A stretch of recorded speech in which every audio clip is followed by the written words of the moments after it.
본 방송 중 나오는 건강 관련 내용은 체질이나 상황에 따라 개인차가 있을 수도 있다는 점 미리 말씀드립니다.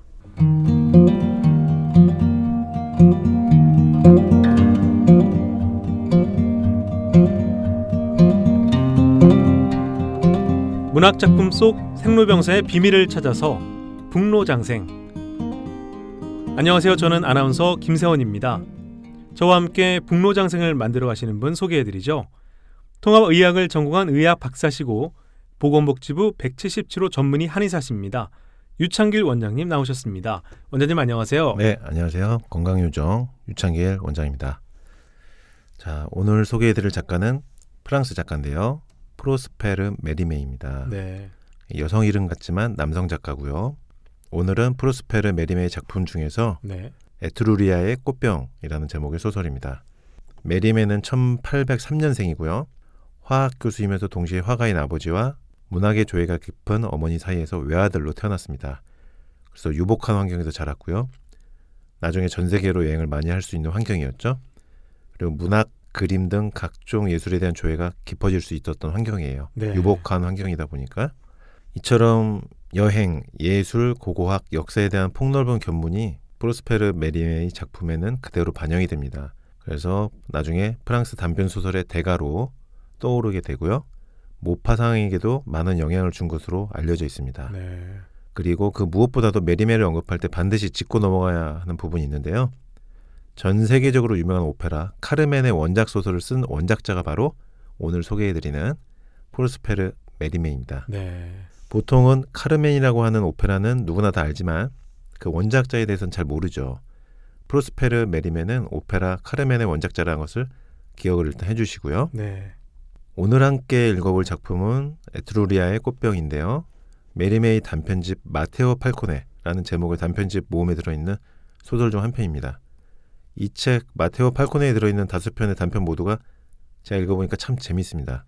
그리고 잘 읽혀요. 문장이 간결하고 읽기 편하고요. 그래서 제가 좀 찾아보니까 메리메는 생전에 쓸데없는 세부 묘사를 싫어한다고 말했더라고요. 그리고 독자에게 소설의 상황에 대해서 자세하게 설명할 필요가 없다, 이런 얘기를 했습니다. 그래서 이 소설을 쭉 읽어보니까 메리메의 작품들은 묘사나 설명이 길지가 않고 사건에서 사건으로 확 넘어가고 인물 캐릭터에 대한 설명도 굉장히 짧고 압축적입니다.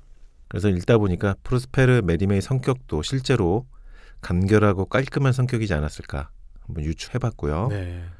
오늘 읽어드릴 소설도 소설 진행 속도가 엄청나게 빠릅니다. 소설이 시작된 이후로 내용의 중심으로 빠르게 바로 치고 들어가는데요. 읽다 보니까 저 개인적인 느낌으로는 우리가 전에 한번 다뤘었던 러시아 단편소설의 대가 안톤 체호프와 비슷한 느낌이 좀 듭니다. 메리메는 견문이 넓고 상당히 박학다식한 작가인데요. 그 이유는 아까 말씀드린 대로 세계 여러 곳을 여행한 경험이 있기 때문입니다. 그리고 메리메는 라틴어와 러시아어를 배워가지고 고골이나 푸시킨 같은 러시아 작가들의 작품을 최초로 프랑스에 번역해서 소개한 작가로 알려져 있습니다. 그러니까 여행을 많이 하고 고전 문학, 미술사, 고고학 등 다양한 분야를 섭렵한 거죠. 지식이 풍부한 작가다, 이렇게 볼 수가 있는 거고요. 에트루리아 꽃병, 오늘 읽어드릴 작품 제목인데 이 소설 제목이 고대 문명 국가였던 에트루리아의 꽃병으로, 그러니까 도자기인데요. 이런 에트루리아 문명에서 생산된 꽃병으로 제목을 정한 것으로 보아서는 역시 메리메는 고대 미술품과 역사, 고고학 등에 대해서도 관심이 역시 많았다, 확인할 수 있었던 것 같습니다. 메리메의 소설을 읽다 보면 다양한 분야의 지식이 참 많다, 견문이 정말 넓은 사람이구나라는 걸 확인하게 되는데요. 오늘 이 제목 에트루리아 꽃병은 이 소설 속에서요, 주인공 생클레르의 심리 변화에 결정적인 영향을 미치는 존재입니다. 메리메에 대해서 실제로 그의 삶 중에서 재밌는 일화가 있더라고요. 네. 메리메는 실제로 에밀리에 라코스트라는 이제 유부녀하고 사랑에 빠졌는데 그의 남편과 결투를 벌여가지고 부상을 당했던 일화가 있습니다. 그런데 이 소설 속 주인공 생클레르 역시 이 소설의 결말 부분에서 다른 남자와 결투를 벌이게 되는데요. 상당히 재미있는 어떤 설정이었어요. 실제 삶에서 일어난 일처럼 소설 속에도 결투가 벌어지는 게 상당히 좀 재미가 있었고요. 그리고 이 소설에서 재미있는 점은 사람의 심리 변화를 정교하게 풀어내고 있는 점입니다. 심리 변화에 주목해서 읽으시면 참 재미있는 소설이고요. 그리고 이제 건강학적인 부분을 이제 설명을 드리려고 하는데요. 이 소설에서 건강학적으로 주목할 점은 자신 스스로를 끊임없이 괴롭히는 성향을 가진 사람들이 있는데 이 소설 주인공 생클레르가 그런 사람입니다. 네. 소설 중에 이제 이런 부분이 나와요. 잠깐 읽어보겠습니다. 나는 이렇게 자신을 괴롭히는 불행한 사람 곁에는 보이지 않는 악마가 그의 말을 엿듣고 있다고 확신한다. 인간들의 적대자인 악마의 눈에는 그 광경이 재밌게 느껴질 것이다. 그래서 희생자가 상처를 봉합하려 들면 악마는 그것을 다시 해버려지게 한다. 이런 내용이 나오는데요. 바로 이 소설 속 주인공 생클레르가 바로 자신 스스로를 끊임없이 괴롭히는 성향입니다. 그리고 다른 사람을 계속 의심하는 성격이에요. 이렇게 자기 자신을 끊임없이 괴롭히는 성향을 가진 사람은 강박신경증을 가지고 있는 경우가 많습니다. 이 소설을 읽다 보면 싱클레르 주인공처럼 지나치게 완벽함을 추구하는 성격, 그리고 자신을 끊임없이 스스로 괴롭히는 성격을 가진 사람들 중에 이 강박신경증이 많습니다. 네. 싱클레르는 융통성이 없고요. 일단 매사 사무적으로 상대를 대하고 자신의 감정을 잘 표현하지 않습니다. 이처럼 이 소설 주인공 싱클레르 같은 성격을 가진 사람들 중에 강박신경증이 나타난 사람이 많다는 것입니다. 아하. 제가 진료하는 류마스 관절염이나 루푸스와 같은 자가면역 질환 환자분들 중에 이런 강박신경증을 가진 분을 저는 많이 봐왔습니다. 강박신경증을 가진 사람은 겉으로만 보면 굉장히 이성적인 사람으로 보이거든요. 이런 사람들은 근데 실제로 대인관계에서는 스트레스를 많이 받는 편이에요. 대신 자신의 일에는 몰두하면서 집중하기 때문에 자신의 일에서는, 자신의 분야에서는 능력을 인정받게 됩니다. 그러니까 회사나 직장에서 자기 일하는 분야에서 능력, 존재 가치를 인정받는 사람이 많고요. 이 소설 주인공 싱클레르처럼 강박신경증을 가진 사람의 가장 큰 문제는 자신 스스로를 끊임없이 괴롭힌다는 것입니다. 그러니까 자신이 정해놓은 원칙과 기준이 있는데 그 기준과 원칙을 완벽하게 지켜야만 본인 마음이 편하거든요. 자신이 생각한 대로 일이 흘러가지 않거나 자신이 정한 순서대로 일이 흘러가지 않으면은, 또는 상대방이 자신이 정한 원칙대로 행동하지 않으면은 화가 나고 스트레스를 받으면서 본인 스스로를 끊임없이 괴롭히는 겁니다. 이런 사람은 결국 나중에 사단이 나는데요. 결국은 몸에 큰 병이 생긴 경우가 많습니다. 이 소설의 주인공인 싱클레르 역시 자신에게 다가온 진정한 사랑을 여유 있게 있는 그대로 받아들이지를 못합니다. 상대방 여성을 끊임없이 의심합니다. 이런 의심은 결국 생클레르 본인을 괴롭히는 것이거든요. 네. 결국 그 화가 본인 자신에게 돌아오게 됩니다. 이렇게 주인공 싱클레르처럼 자기 스스로를 계속 괴롭히는 강박신경증 성향을 가진 사람은요, 여유를 가지는 게 중요합니다. 여유를 부릴 상황이 아니라고 생각되더라도 여유를 가져야만 이 강박신경증에서부터 벗어날 수가 있어요. 네. 그러니까 자기 자신을 괴롭히는 그 강박적 신경증 상황에서 벗어날 수가 있는 거예요. 여유, 이 두 글자를 꼭 기억을 해주시고요. 쉽지만 어려운 얘기거든요. 그러니까 강박신경증으로 항상 늘 스스로 자신을 괴롭히는 성향을 가진 분들은 꼭 이 여유를 가져야 된다는 거 기억해 주시고요. 이제 이 소설의 작가인 프로스페르 메리메를 통해서 건강학적인 설명을 또 드려보겠습니다. 메리메는 평생 고질병으로 고생했던 기관지염과 천식 증상이 심해지면서 63세에 눈을 감았습니다. 이 소설 앞부분에 싱클레르가 등장하면서 전개되는 소설 초중반부를 함께 읽어보고요. 그리고 나서 프로스페르 메리메를 평생 괴롭혔던 질병, 기관지염과 천식에 대해서 설명을 드리고요. 그리고 기관지염과 천식을 예방하는 약제에 대해서도 소설을 읽고 나서 설명을 드리겠습니다. 그럼 프랑스 단편소설의 대가 프로스페르 메리메의 에트루리아의 꽃병, 김세원 아나운서의 낭독으로 함께 읽어보겠습니다. 강박신경증을 가진 주인공 싱클레르의 모습과 심리 변화도 함께 살펴보시죠. 에트루리아의 꽃병. 오기스트 생클레르는 이른바 사교계라는 곳에서 조금도 사랑받지 못했다. 주된 이유는 그가 자기 마음에 드는 사람들한테만 잘 보이려 했기 때문이었다. 그는 마음에 드는 사람은 쫓아다니고 싫은 사람은 피해 다녔다.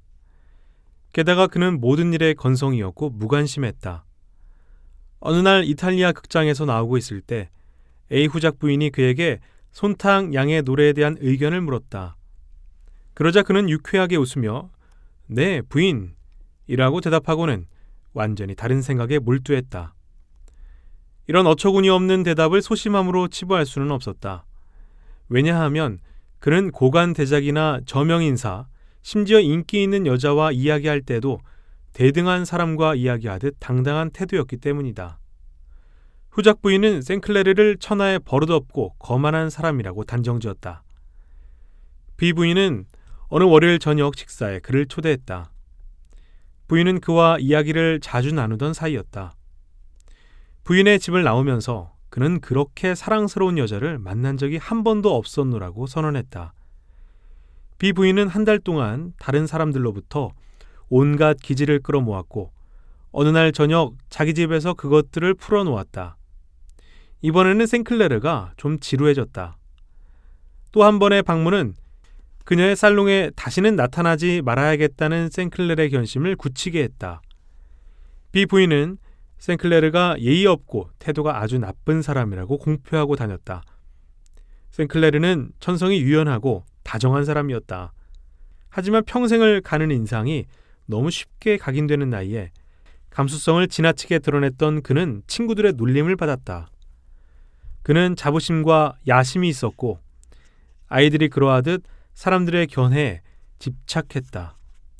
그때부터 그는 수치스러운 약점으로 보이는 것은 무엇이든 밖으로 드러나게 하지 않으려고 노력했다. 그의 목표는 성공했으나 대가를 비싸게 치렀다. 다른 이들에게 다정다감한 자신들의 감정들을 숨길 수는 있었지만 자기 속에 가두어 놓은 그 감정들이 100배는 더 그를 괴롭게 했던 것이다. 사람들로부터 그는 무감각하고 무관심하다는 서글픈 평판을 얻었다. 홀로 있을 때 그의 불안한 상상력은 누구에게도 그 비밀을 털어놓고 싶지 않을 만큼 괴로운 고통들을 만들어냈다. 친구를 찾아내는 일은 사실 어려운 일이었다. 어렵지? 그게 가능한가?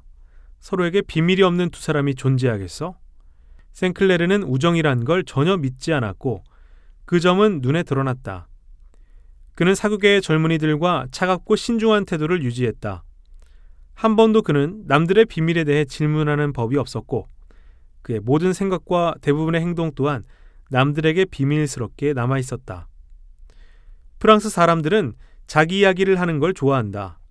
그래서 생클레르도 어쩔 수 없이 여러 속내 이야기들을 듣게 되었다. 그의 친구란 일주일에 2번은 같이 만나는 사람들을 일컫는데 자신들에 대한 그 불신에 대해 불평하곤 했다. 사실 물어보지도 않았는데 자기 비밀을 털어놓은 사람은 상대방의 비밀을 모른다는 사실로 감정이 상하는 게 보통이다. 비밀의 누설에는 상호성이 있어야 한다고 생각하는 것이다. 그자는 입에 자물쇠를 채웠어. 그 망할 생클레르에 대해서는 아주 사소한 속내도 결코 얻어낼 수 없을 거야 라고 어느 날 잘생긴 기병 중대장 알퐁스 드 테민이 말했다. 내 생각에 그는 좀 예수의 교도 같아. 누군가 생슐피스 교회에서 나오는 생클레르를 2번이나 마주쳤다고 단언하던데 그가 무슨 생각을 하는지는 아무도 몰라. 내가 만약 그 녀석과 함께 있으면 절대로 마음이 편할 것 같지 않아. 줄 랑베르가 대꾸했다. 두 사람은 그렇게 이야기를 나누다가 헤어졌는데 테민이 생클레르와 마주쳤다. 이탈리아가를 내려오고 있던 생클레르는 고개를 푹 숙인 채 걷고 있었다. 테민이 그의 팔을 붙잡아 세웠다.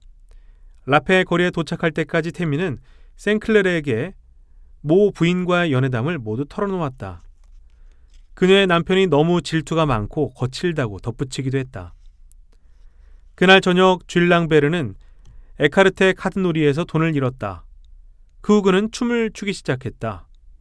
춤을 추다가 옆 사람과 팔꿈치가 부딪혔는데 그 사람 역시 돈을 모두 잃어 아주 기분이 나쁜 상태였다. 몇 마디 심한 말이 오가더니 결국 두 사람은 결투를 하게 되었다.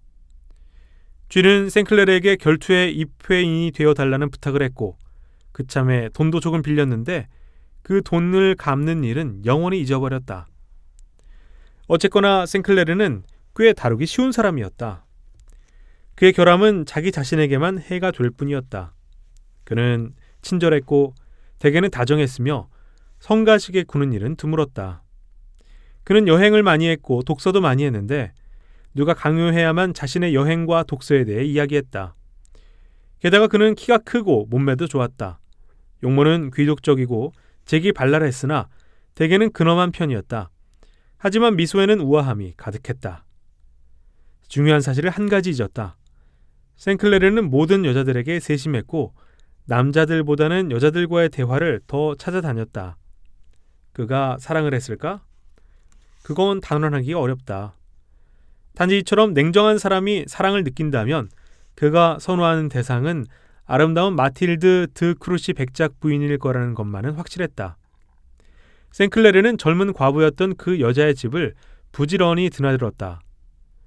그들의 친밀한 관계를 단정하기 위해 사람들은 다음과 같이 추정했다. 우선 백작 부인에 대해 생클레르가 의례적으로 보일 만큼 공손한 태도를 보인다는 점과 상대방 역시 똑같은 태도를 보인다는 점, 그리고 사극에서 절대로 그녀의 이름을 입 밖에 내지 않으려는 부자연스러운 태도와 마지못해 그녀에 대해 이야기할 때면 결코 작은 칭찬도 하지 않는 점이다. 게다가 생클레르는 백작 부인을 알기 전에는 음악을 열정적으로 좋아했고 백작 부인은 미술을 그만큼 좋아했었다. 그런데 둘이 알고 지낸 이후로는 두 사람의 취향이 달라져 있었다. 마지막으로 작년에 백작 부인이 온천에 갔을 때 생클레르도 엿새 후에 그녀 곁으로 떠났다는 것이다. 나는 역사가로서 다음과 같은 사실을 발표할 의무가 있다. 7월의 어느 날 밤 해가 뜨기 얼마 전에 한 별장의 정원문이 열리더니 어떤 남자가 붙잡힐까 두려워하는 도둑처럼 몹시 조심스럽게 그곳을 빠져나왔다. 그 별장은 크루시 부인 소유였고 정원의 문을 나온 남자는 생클레르였다. 털옷을 감싸 입은 여자는 문까지 그를 배웅했고 문 밖으로 고개를 내밀어 정원 담벼락으로 이어진 오솔길로 멀어져가는 남자의 모습을 오래도록 바라보고 있었다. 생클레르는 멈춰서서 조심스러운 눈길로 주변을 살피더니 그 여자에게 집으로 들어가라는 손짓을 했다. 여름밤의 환한 달빛은 그 자리에 여전히 꼼짝 않고 서 있던 그의 창백한 얼굴을 뚜렷이 드러나게 했다.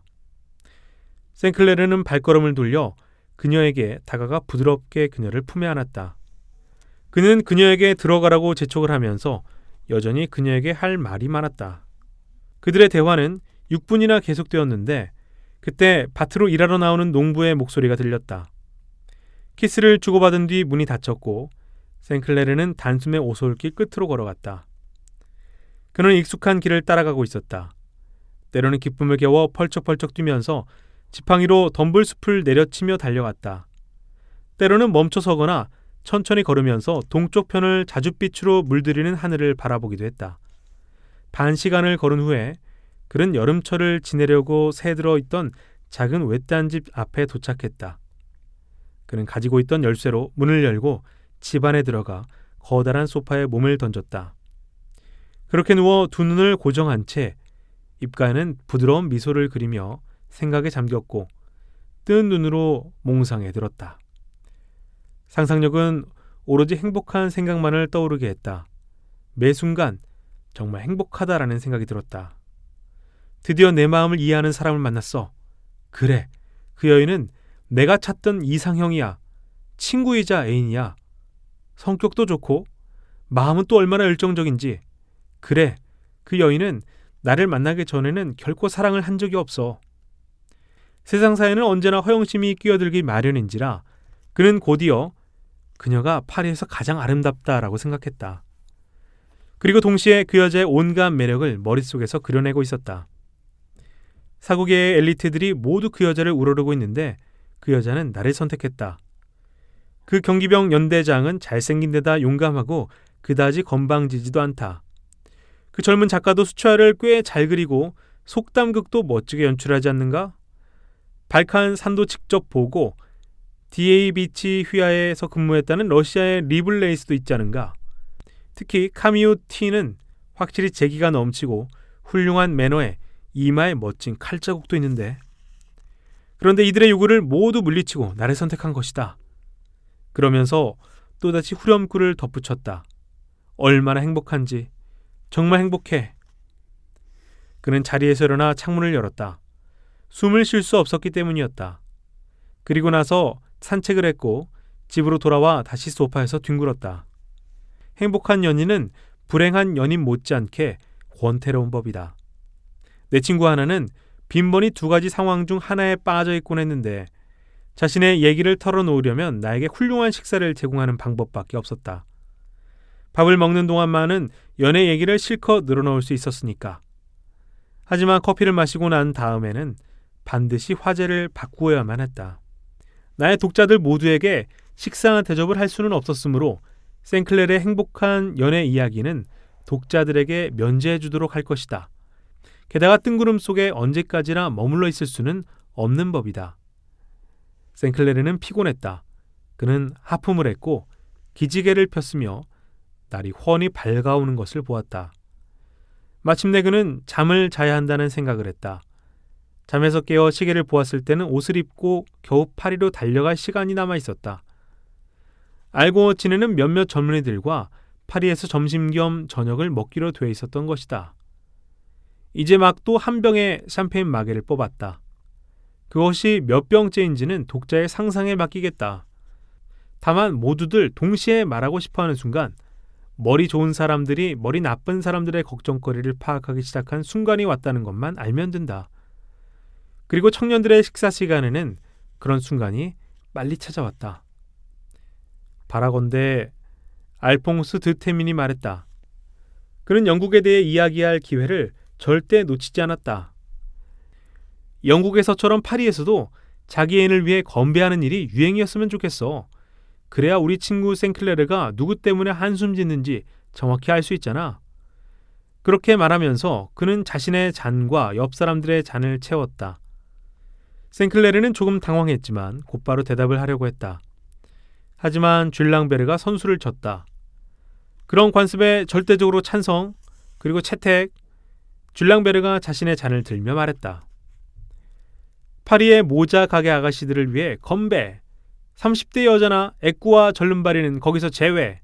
찬성! 찬성! 영국식을 좋아하는 젊은이들이 소리쳤다. 생클레르는 잔을 들고 자리에서 일어나서 말했다. 여러분, 나의 마음은 결코 우리 친구 쥘만큼 넓지 않지만 절개만큼은 더 굳건하다. 그런데 나의 절개는 내가 마음속으로만 사모하던 부인과 오래전에 헤어졌다는 사실로 더 칭송받을 만하다. 여러분이 나의 선택에 동의해 주리라 확신한다. 물론 여러분이 이미 나의 연적이 되어 있지 않다면 말이다. 여러분, 주디트 파스타를 위해 건배합시다. 머지않아 유럽 제1의 비국 배우를 다시 볼 수 있기를 바라며. 태민이 이 건배의 트집을 잡으려 했지만 박수 소리에 저지당했다. 공격을 피해간 생클레르는 그날은 모든 공경에서 벗어났다고 생각했다. 화제는 우선 연극 이야기로 번져갔다. 연극 검열 문제는 다시 정치 문제로 넘어가는 데 이용되었다.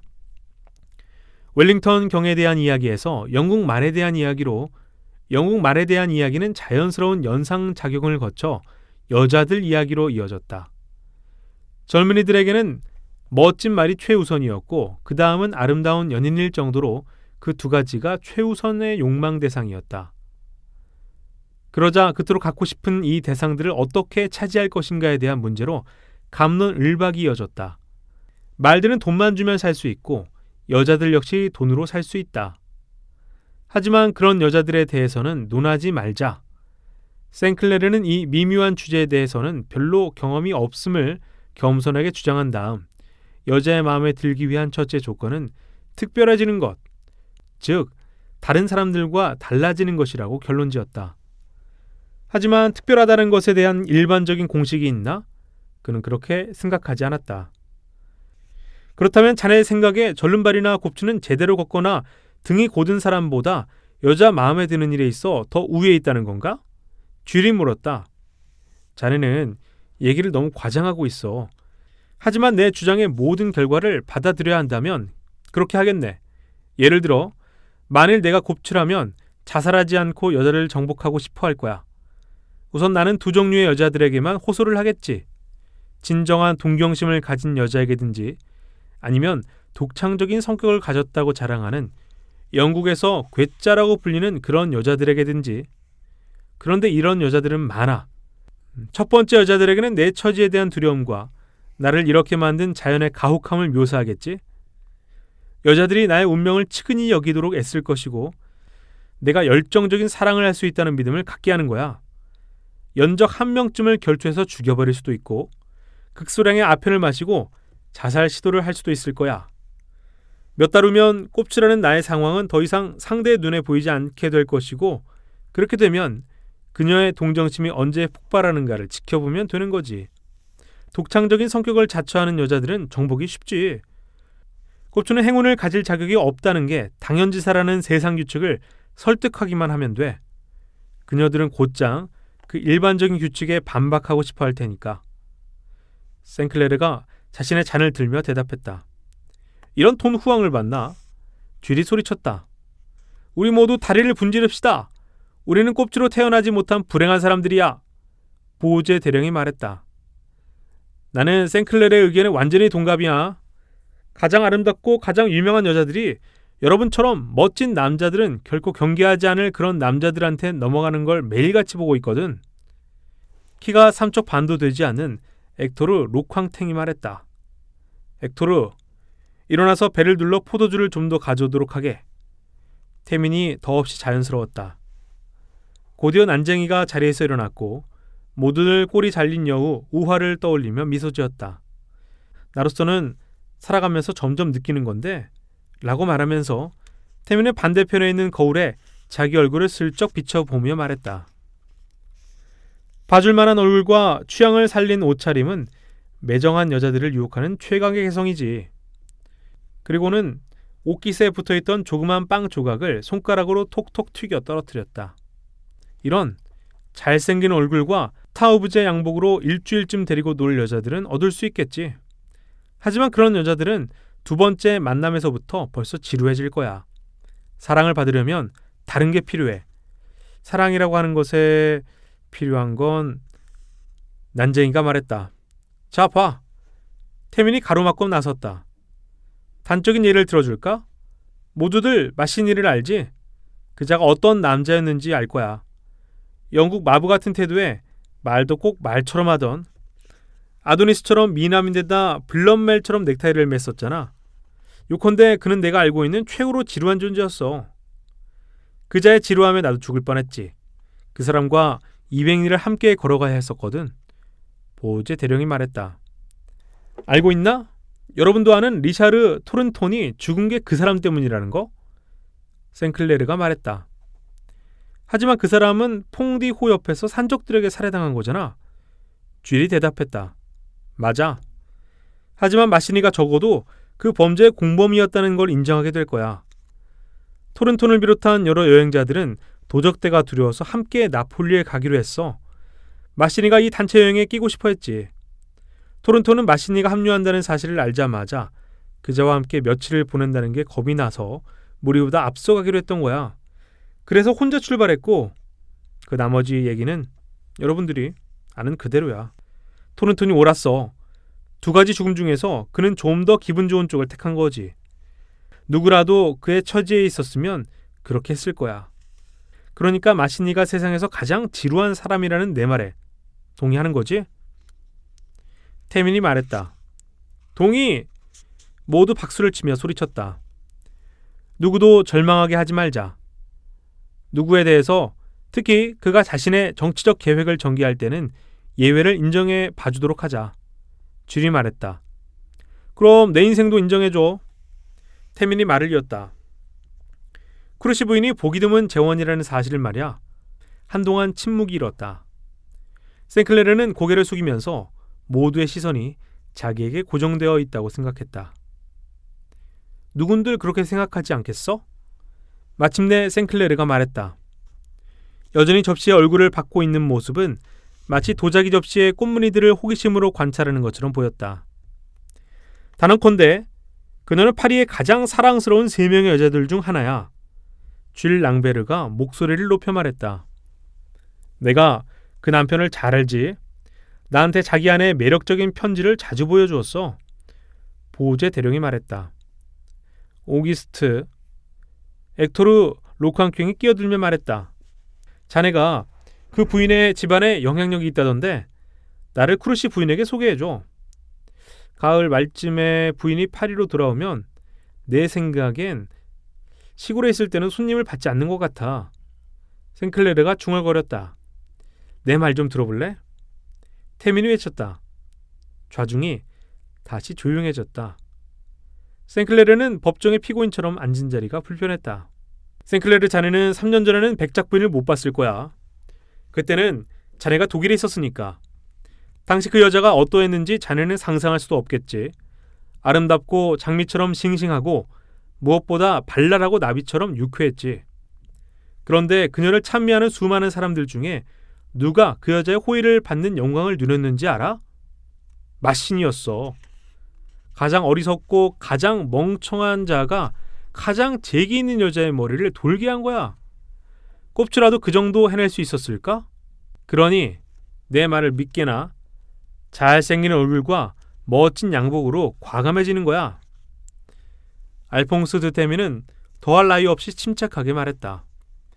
생클레르는 곤혹스러운 처지에 놓였다. 테민의 말을 단호하게 반박하려 했지만 크루시 부인의 평판을 위태롭게 할지도 모른다는 두려움이 그를 제지했다. 뭔가 그녀에게 호의적인 말을 하고 싶었으나 입이 굳어버렸다. 입술은 분노로 떨렸고 논쟁을 시작할 우회적인 수단을 머릿속으로 찾아보았지만 헛일이었다. 뭐라고? 크루시 부인이 마시니에게 몸을 바쳤다고? 약한 자여. 그대 이름은 여자로구나. 쥐리 말했다. 여자의 평판 같은 건 대수롭지 않게 여기는군.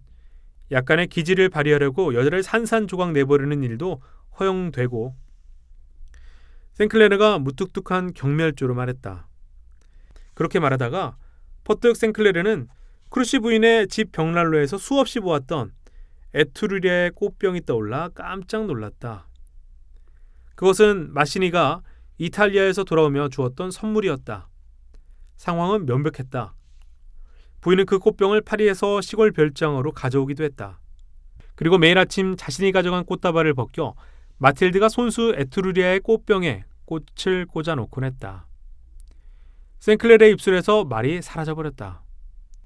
그에게는 이제 단 한 가지밖에 보이지 않았고 오직 단 한 가지만을 생각했다. 에투르리아 꽃병만을. 빼도 박도 못할 증거였다. 이런 일에 비판적인 사람은 그렇게 하찮은 걸로 애인을 의심하다니 라며 빈정거릴 수도 있었다. 하지만 그렇게 비판하는 당신은 사랑에 빠져본 적이 있었는가? 태미는 기분이 너무 좋았던지라 생클레르의 거친 말투에 불쾌하지는 않았다. 그는 가볍고 순진한 태도로 대답했다.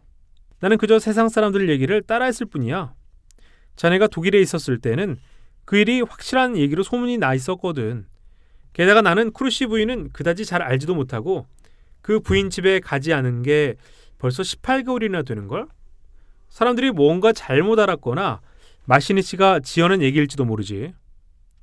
우리의 관심사로 되돌아가서 내가 방금 들었던 얘가 잘못되었다 해도 내 말이 아주 틀린 건 아닐 거야. 알다시피 프랑스에서 가장 재미있는 여자의 작품도 그때 문이 열리고 테오도르 네빌이 들어왔다. 그는 방금 이집트에서 돌아오는 길이었다. 테오드르, 이렇게 일찍 돌아오다니. 테오드르 네빌은 곧바로 질문 세례를 받았다. 진짜 터키 제복을 가져왔나? 아랍말과 이집트 마블을 부렸나? 태민이 물었다. 파샤는 어떤 사람이든가? 그는 언제 독립이 된다든가? 칼 한 방에 머리가 잘리는 걸 봤나? 쥐리 물었다. 무이들은 어땠는가? 카이로 여자들은 예쁘던가? 로쾅탱이 물었다. 곧이어 보제 대령이 물었다. 모 장군을 봤나? 그는 파샤의 군대를 어떻게 조직하던가? 모 대령이 나를 위한 칼을 주었나? 피라미드는, 나일강 폭포는, 멤논의 조각상은, 이브라임 파샤는. 이렇게 모두들 한꺼번에 질문을 쏟아내고 있는 중에도 생클레르는 오직 에트루리아 꽃병만 생각하고 있었다. 테오도르는 다리를 꼬고 앉아 있었다. 이집트에서 그런 습관이 들었기 때문인데 프랑스에 와서도 그 습관을 버릴 수 없었다. 그는 질문자들이 지치기를 기다렸다가 누구도 쉽게 자기 말을 끊지 못하도록 매우 빠르게 다음과 같은 이야기를 말했다. 피라미드! 그건 정말로 허풍일세. 사람들이 생각하는 것처럼 높지 않아. 스트라스부르의 대성당보다 고작 4m 더 높을 뿐이야. 고대 유물이라면 이제 넌더리가 나네. 더 이상 말도 하지 말게. 상형 문자만 봐도 기절할 지경이야. 그런 것들에 열광하는 관광객들이 넘쳐나지. 나의 목표는 알렉산드리아나 카이로 거리에 득실거리는 그 야릇한 사람들의 용모와 풍습을 연구하는 일이었어. 터키 사람, 베두인 사람, 곱트 사람, 펠라 사람, 마그레브 사람들 말이야. 검역소에 있는 동안 급하게 메모를 해두긴 했네. 검역소라는 곳도 얼마나 더럽던지. 자네들은 전염병 걱정을 하지 않길 바라네. 나는 300명의 패스트 환자들 사이에서 유유하게 파이프를 피웠다.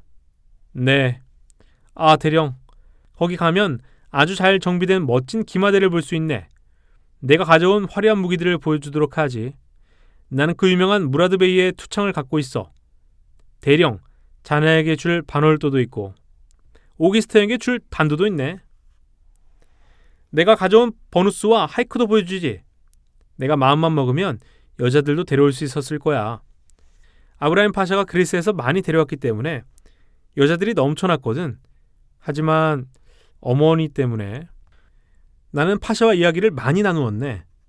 그는 아주 재치 있는 사람이야. 아무렴. 편견도 없고 그가 우리 사정을 얼마나 잘 알고 있는지 자네들은 모를 걸세. 맹세코 그는 우리 정부의 아주 사소한 비밀까지 다 알고 있어. 그 사람과 얘기하면서 프랑스의 정당들에 대한 매우 귀중한 정보를 얻었다네. 그는 요즘 통계를 열심히 연구하고 있어. 게다가 우리의 모든 신문들을 구독하고 있고 그는 열렬한 나폴레옹 지지자였어. 끊임없이 나폴레옹 이야기만 하더라고. 아, 부나바르도는 정말 위대한 인물이야 라고 말하곤 했어. 거기서는 나폴레옹을 부나바르도라고 부르더군. 지우르디나는 주르댕을 말하는 거고. 태민이 조그맣게 중얼거렸다. 처음엔. 테오도르가 말을 이었다. 모하메드 알리가 나에게 상당히 유보적이었어. 터키인들은 모두 불신이 강하거든. 그는 나를 스파이나 예수의 교도로 오해했지. 빌어먹을. 예수의 신자를 끔찍이 싫어하더군. 하지만 몇 번 만난 뒤로는 내가 편견 없는 여행자이며 동방의 관습, 풍습, 정치에 호기심을 가지고 철저히 공부하고 싶어 한다는 걸 알게 된 거지. 그러자 그가 흉금을 터놓고 솔직하게 말해주었어. 마지막으로 만났을 때 그때가 3번째로 나의 아련이 허용된 거였는데 난 그에게 자유롭게 이렇게 말할 수 있었어. 전하께서는 왜 오스만 제국으로부터 독립하지 않으려는지 알 수가 없네요. 그러자 그가 말하더군. 물론 나도 그걸 원하지. 하지만 내가 일단 이집트의 독립을 선언하고 나면 당신네 나라를 지배하는 자유주의 언론들이 나를 지지해줄지에 대해 걱정이거든. 그는 흰 수염이 아름다운 멋진 노인이야. 그리고 결코 웃는 법은 없었어. 나에게 최상급의 잼을 주기도 했다네. 내가 그에게 준 선물들 중에서 그가 가장 마음에 들어한 것은 샤를레가 그린 황제 근위대의 제복 화집이었어. 파사는 낭만적인 사람이던가? 태민이 물었다. 그는 문학에는 별로 관심이 없었어. 하지만 아랍 문학이 굉장히 낭만적이라는 건 모두들 알잖아. 메넥 아야탈레프 에벤 에스라프라는 시인이 있는데 최근에 명상시집을 발간했더군. 그에 비하면 라마르틴의 명상시집은 고전적 산문으로 보일 거야. 카이로에 도착했을 때 나는 아랍어 선생을 하나 두고 같이 코란을 읽었었네. 수업은 몇 번 받지 못했지만 예언자 마호메트의 숭고한 문체의 아름다움을 충분히 이해할 수 있었고 우리의 번역이 얼마나 형편없었는지는 알겠더군. 예컨대 이 아랍어 글자들을 알아볼 수 있겠어? 이 황금빛 글자가 알라, 즉 신이라는 뜻이야. 그렇게 말하면서 그는 향내 나는 비단 주머니에서 아주 더러운 편지 하나를 꺼내 보여주었다. 이집트에서 얼마나 머물렀나? 태민이 물었다. 6주간 있었네. 그러면서 그 여행 가는 서양 삼나무부터 하찮은 풀잎까지 모든 것을 계속해서 묘사했다. 생클레르는 그가 도착한 직후에 그곳을 빠져나와 시골 별장으로 향했다. 격렬하게 달리는 말 위에서는 생각을 분명하게 따라가기 힘들었다. 하지만 생클레르는 지상에서의 행복이 영원히 깨져버렸다는 어렴풋한 느낌이 들었고 이미 죽은 사람과 에트루리아 꽃병만을 원망할 수밖에 없다는 생각이 들었다. 집에 돌아온 그는 소파에 몸을 던졌다. 어제는 그토록 오랜 동안 달콤하게 자신의 행복을 풀어헤쳐보던 그 소파였다. 그가 무엇보다도 사랑스럽게 어루만지던 생각은 자신의 애인이 여느 여자와는 다르다는 것, 오직 자기만을 사랑했고 영원히 그럴 수 있으리라는 것이었다. 이제 그 아름다운 꿈은 슬프고 잔인한 현실 앞에서 사라져버렸다. 그는 생각했다. 나는 아름다운 여자를 소유하고 있고 그게 전부다. 그녀는 재기가 있고 그 때문에 더 비난받아 마땅하다. 그래서 마시니를 사랑할 수 있었으니까. 지금은 그녀가 나를 사랑하는 게 사실이다. 온 마음을 다해. 그녀는 사랑할 수 있으니까 마시니가 사랑받았던 것처럼 사랑을 받고 있다니. 그녀는 나의 보살핌, 나의 다정한 말, 나의 치근댐에 굴복한 것이다. 하지만 나는 잘못 생각했다. 우리 두 사람의 마음에는 공감이 없었다. 그녀에게는 마신이나 나나 똑같은 존재였다. 그는 잘생겼고 그녀는 그의 미모 때문에 그를 사랑했다. 나도 이따금 부인을 즐겁게 해준다. 그래서 그래, 생클레르를 사랑하자. 어차피 다른 사람은 죽었으니까. 생클레르가 죽거나 지루해지면 그땐 또 달리 생각해보자 라고 생각한 거다. 나는 이렇게 자신을 괴롭히는 불행한 사람 곁에는 보이지 않는 악마가 그의 말을 엿듣고 있다고 확신한다. 인간들의 적대자인 악마의 눈에는 그 광경이 재밌게 느껴질 것이다. 그래서 희생자가 상처를 봉합하려 들면 악마는 그것을 다시 해버려지게 한다. 생클레르는 누군가 자기 귀에 이렇게 속삭이는 소리를 들은 것 같았다. 후계자가 된다는 이 야릇한 명예. 그는 자리에서 벌떡 일어나 주변을 사납게 둘러보았다. 방 안에서 누구라도 찾아냈다면 좋았을 것이다. 그랬더라면 그자를 갈기갈기 찢어버렸을 거다. 괴종시계가 8시를 쳤다. 8시 반에 백작 부인이 그를 기다리고 있을 것이다. 약속을 어기는 건 어떨까? 사실 못하러 마시니의 애인을 다시 보아야 하나? 그는 다시 소파에 누워 눈을 감았다. 자고 싶다고 생각했다. 그는 잠시 꼼짝 않고 있다가 자리를 박차고 일어나 시간이 얼마나 지났는지 괴종시계를 봤다. 8시 반이 되기를 얼마나 바라고 있나라는 생각이 들었다. 하지만 출발하기에 이미 너무 늦었을 테니까 한편으로는 그는 마음속으로 집에 있을 용기가 느껴지지 않았다. 그는 핑계를 만들고 싶었다. 정말로 아팠으면 했다. 그는 방을 서성거렸고 그런 다음 자리에 앉아 책을 집어들었지만 한 글자도 읽을 수 없었다. 피아노 앞에도 앉아봤지만 뚜껑을 열 힘도 없었다. 그는 휘파람을 불었고 구름을 바라보았고 창문 앞에 있는 포플러 나무의 숫자를 세어보고 싶었다. 마침내 다시 돌아와 시계를 봤지만 겨우 3분도 지나지 않았다는 걸 알았다. 나는 그녀를 사랑하지 않을 수 없어 라고 그는 이를 감고 발을 쿵쿵 구르면서 생각했다. 그녀는 나를 지배하고 있고 마시니가 그랬던 것처럼 나도 그녀의 노예인 거야. 자, 가련한 자여, 복종하라. 내가 증오하는 굴레를 부숴버릴 마음이 없으니. 그는 모자를 쓰고 서둘러 집을 나섰다. 우리는 열정이 휘몰아칠 때 우리의 자만심 꼭대기에서 자신의 연약함을 관조하는 자애심의 위로 같은 것을 체험하곤 했다. 맞아. 나는 약해. 하지만 원하기만 한다면 할 수 있어 라고 생각하면서 위로를 받는 것이다. 그는 정원의 문에 이르는 오솔길을 천천히 걸어갔다. 멀리 짙은 나무 색깔에 도드라져 보이는 흰 얼굴이 보였다. 그녀는 손끝에 달린 손수건을 마치 신호라도 하듯이 흔들고 있었다. 그의 심장은 격렬하게 뛰었고 무릎이 후들거렸다. 그는 말할 힘도 없었고 너무도 소심해져서 자신의 연인이 그의 얼굴에 드러난 불쾌한 기분을 읽어내지 않을까 두려웠다. 그는 부인이 내미는 손을 잡고 그녀의 이마에 키스를 했다. 그녀가 그의 품에 안겼기 때문에 저태까지 말없이 그를 따라갔다. 가슴이 터질 것만 같은 한숨을 가까스로 억누르면서.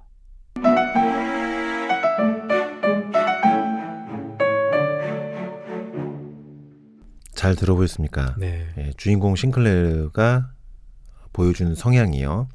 아까 말씀드린 강박신경증을 가진 사람에게서 잘 나타나는 패턴이다. 네.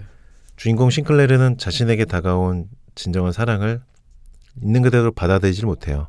그래서 상대 연인인 백작 부인을 끊임없이 의심하고 이런저런 생각들이 꼬리에 꼬리를 물고 이어지죠. 그러니까 이런 의심을 계속하고 생각이 꼬리에 꼬리를 무는 게 결국 생클레르 본인을 괴롭히는 것이거든요. 네. 오늘 소설을 들으시고 결말이 궁금하신 분들은 이 소설을 나머지를 이제 읽어보시면 좋겠습니다. 강박신경증이다. 이 소설 주인공의 싱클레르의 성향을 나타내는 경우는 강박신경증에서 많이 보인다는 것을 다시 한번 말씀드리고요. 아까 말씀드린 것처럼 이 강박신경증에서 벗어나려면 여유가 필요하다. 네. 예, 다시 한번 강조드리겠습니다. 그리고 이제 작가인 프로스페르 메리메에 대해서 건강학적인 설명을 드리겠습니다. 메리메는 선천적으로 상당히 허약한 체질이었던 것으로 알려져 있습니다. 그래서 20세 때부터 이미 메리메는 건강에 본격적으로 문제가 생기기 시작한 것으로 알려져 있는데요. 허약한 체질인 사람들은 보통 폐 기관지가 약하죠. 감기에 잘 걸리고요.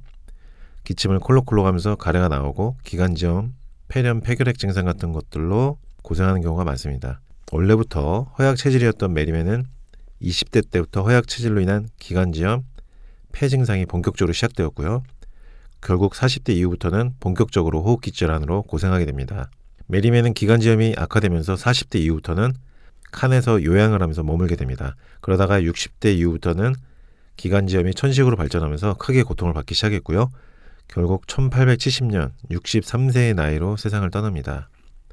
메리메가 눈을 감게 된 병, 천식이라는 병에 대해서 설명을 드리겠는데요. 네. 천식이라는 병은 호흡곤란이나 기침, 거친 숨소리 등이 반복적으로 발작적으로 나타나는 질환입니다. 천식은 초기부터 치료가 잘 되어야 하고요. 관리가 잘 되어야 하는데요. 그 이유는요. 천식이 제대로 관리가 되지 않으면 좁아진 기관지가 원래대로 넓어지지가 않아가지고 좁아진 상태로 점점 굳어지면서 생명의 위협을 줄 수 있는 무서운 병이 바로 천식입니다. 네. 메리메 역시 기관지염, 천식이 점차 진행되면서 세상을 떠나게 된 것인데요. 오늘은 메리메를 떠나가게 한 병, 이 기관지염과 천식, 이 기관지염과 천식 예방에 좋은 차를 알려드리겠습니다. 네. 바로 도라지 차인데요. 기침, 감기, 기관지염, 천식 치료에 효과를 나타냅니다. 도라지는 약제명으로는 길경이라고 하는데요. 이 길경이 함유된 한약 처방이 천식으로 유발된 기도의 염증을 완화해 준다는 내용의 논문이 발표되었습니다. 양화평천과립이라는 이름의 한약 처방이 있는데요. 이 양화평천과립이라는 한약 처방이 천식으로 진행되는 기도의 염증, 악화 상태를 호전시킨다는 내용의 연구가 발표되었습니다. 이 천식의 진행을 막기 위해서는 천식으로 유발되는 염증 상태를 개선하는 것이 제일 중요한데 이 도라지가 함유된 이 한약 처방이 천식으로 진행되는 기도의 염증을 잡아주는 역할을 한다는 거죠. 목감기에 걸렸을 때 기침, 가래 증상에 열감까지 동반되면은 도라지하고 배를 함께 섭취하는 방법이 잘 알려져 있죠. 민간요법으로 많이 하시는 방법입니다. 네. 기침, 감기 왔을 때 배, 도라지 함께 먹는 방법이죠. 이 배, 도라지를 함께 먹는 것이 일리가 있는 민간요법인 것입니다. 이 도라지하고 배 조합이 목감기 증상, 즉 기관지나 폐의 염증에 실제적으로 효과가 있는 것입니다. 오늘 소개해드린 연구 결과 내용에 따르면은 이 도라지 배 조합이 실제적으로 기관지 염증에 효과가 있는 것이죠. 만약에요, 객혈이 동반되는 폐결핵 증상이 있으면은 도라지차보다는 지난번 북로장생 65회에 저희가 소개해드린 안톤 체호프의 폐결핵 증상에 효과적이었을 호마행인죽이 도움이 됩니다. 이 호마행인죽은 검은깨와 살구식 가루로 만든 죽이었죠. 이 호마행인죽은 폐결핵 증상과 예방에 도움되는 거고요. 오늘 말씀드린 도라지차는 기관지염, 천식에 도움이 되는 것입니다. 네. 그래서 폐결핵을 예방해주는 호마행인죽이 궁금하신 분들은 북로장생 지난 65회 안톤 체호프 편을 들어봐 주시길 부탁드리고요. 오늘은 프로스페르 메리메의 단편 에트루리아의 꽃병을 함께 읽어보았습니다. 소설 속 주인공 쉔클레르를 통한 강박신경증의 패턴 함께 살펴보았고요. 기침과 기관지염, 천식 증상 악화를 예방해주는 도라지차에 대해서 설명드렸습니다. 문학작품 속 생류병사의 비밀을 찾아서 북로장생. 북로장생을 들으시면서 문학의 향기도 느끼시고 건강도 함께 챙기십시오. 북로장생 청취자분들 늘 건강하시고요. 저희는 다음 주에 다시 찾아뵙겠습니다. 지금까지 북로장생이었습니다.